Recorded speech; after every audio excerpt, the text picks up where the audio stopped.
Friends, હું છું નિમિષા સોની. સ્વાગત છે તમારું મારા કિચનમાં. આજે આપણે બનાવીશું શિયાળાનું સ્પેશિયલ શાક. આ શાકની અંદર મેં આ રીતે છે ને લીલી આ તુવેરો આવે છે તે લઈ લીધેલી છે, લીલી મેથી, થોડા રવૈયા, ડુંગળી, લસણ, મરચાં, આદુની પેસ્ટ મેં એક સાથે જ કરી નાખી છે.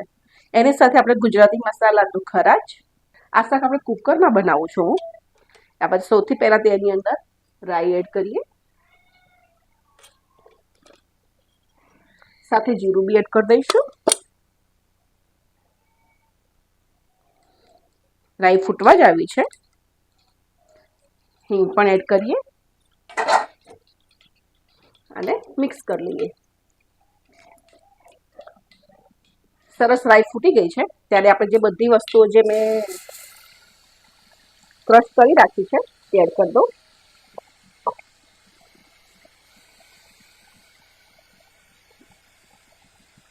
મેં સાથે ક્રશ કરી નાખ્યું છે, તમે અલગ અલગ કરો તો પણ વાંધો નથી.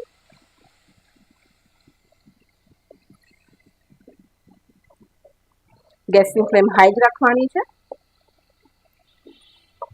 સાથે તેની અંદર આપણે આ લીલી તુવેરો એડ કરી દઈશું.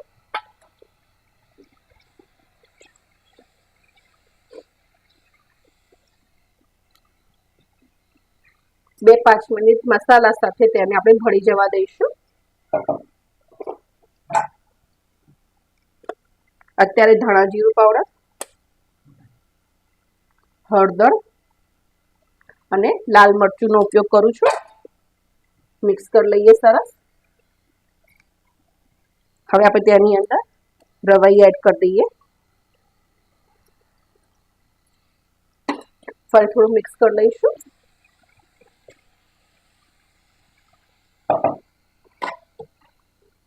ફ્રેશ મેથી લીધી છે મેં, તે એડ કરી લઈશું. 1 વાટકી જેવી મેથી લીધેલી છે મેં. મિક્સ કરી લઈએ સરસ.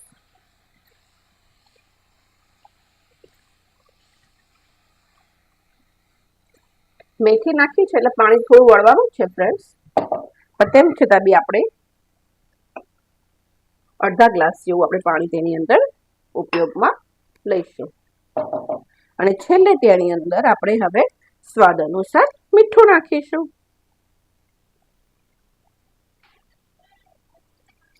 કુકરનું ઢાંકણું લગાવીને આપણે તેને 2 થી 3 વિસલ વગાડીશું. 2 થી 3 વિસલ આપણે વગાડવાની છે. હવે 4 વિસલ વાગ્યા પછી કુકરની હવા નીકળી ગઈ છે. આપણે ખોલીએ. સરસ એવું તેલ છૂટું પડી ગયું છે.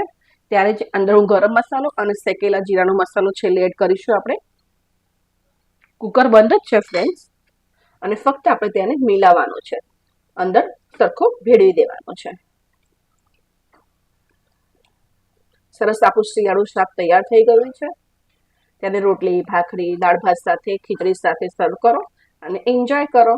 અને હા, મારી ચેનલને લાઈક, શેર, સબસ્ક્રાઈબ કરવાનું તો ભૂલતા નહીં. અને આવા અવનવા વિડીયો જોવા માટે ચોક્કસ મારી ચેનલને ફોલો કરજો.